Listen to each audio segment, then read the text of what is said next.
Well, two Knoxville families have to move out of a rental home after losing $2,000 to a scammer who pretended he was a realtor. Consumer reporter Don Dare says the families were in the home for just a few days before being told they had to leave. Don? Well, Bo, the families believe they were dealing with a legitimate landlord. He wasn't legitimate at all. The rental was a self-viewing home, and when the so-called landlord told the families he was unable to show the home, he sent them the lockbox code so they could enter the house to take a look. Then, once their fees had been paid, the fake landlord repeated the process and the families moved in, only to discover it was all a hoax. Alex Todd and his sister-in-law, Natalie Riffle, were moving for the second time in 5 days because they had been scammed. Together with their spouses, Alex and Natalie rented a small two-bedroom home in East Knoxville. Their washer and dryer had been set up, but they had yet to put their rug down in the kitchen. They found the 800-square-foot home on Facebook Marketplace. The rental sign was in the front yard. They liked the place. It's small, but it rented at a great price, $850 a month. Did you see the sign out front? Yes. Did you question that at all at the time? No. Did this guy say he was from that realty company? Yes. The landlord was Balou Mustafa Hatim. He both texted and talked with Alex. Hatim sent Alex an official-looking contract. At the time, there were no red flags. Every time I would talk to him and we would send money over to him, he would shortly after send receipts via email.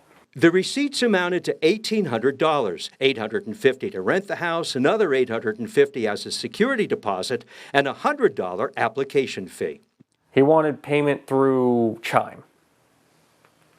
And I figured, okay, he may not have an actual bank account. Chime is an actual easy service to use. We paid him what we were supposed to pay him. We moved in the day before Easter. He then texted me to say remove the rental sign from the front yard, along with removing the lock if we could. Then, a few days after Easter, they received this text from the realty company. You are illegally residing at this property without the consent of the owner. You are instructed to vacate the property immediately. We don't have anywhere to go. We have no home, no nothing. We have no family up here, no nothing. And all along you thought this was legitimate? Yeah. The place is listed on websites at $1,350 a month, not $850. And it's a self-viewing home. Mustafa Hatim never showed the house. He didn't have to. Here's why. The lockbox. The landlord had gained sneaky access to the code. To get into the house, you called Mustafa. And then he automatically sends a code? Yes. Once you put in some basic information, it will text you a code to actually put into this lock, and then the lights would flash and make a sound, then you'd automatically hear the door unlock. Here's how the hoax works. Scammers steal property listings from other sites, and the scammer pretends to be working for the realty company.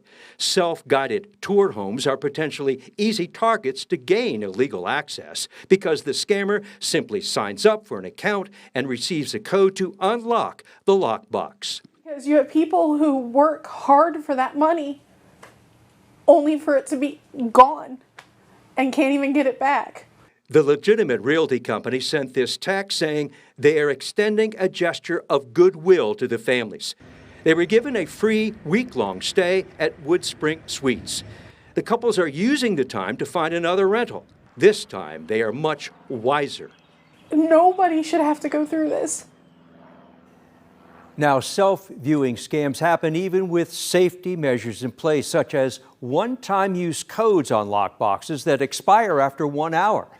Before you suspect something is fishy, scammers have figured out a way to fool prospective renters. The scammer is able to access the one-time use codes the same way everyone else does, except he or she may use a fake ID or a stolen credit card.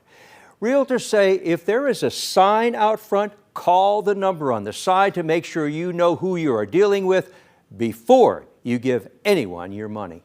Bo? Yeah, my goodness. Don, thank you very much. If you have a consumer question for Don, take a moment, send him an email at ddare@wat.com or give him a call at 865-633-6923.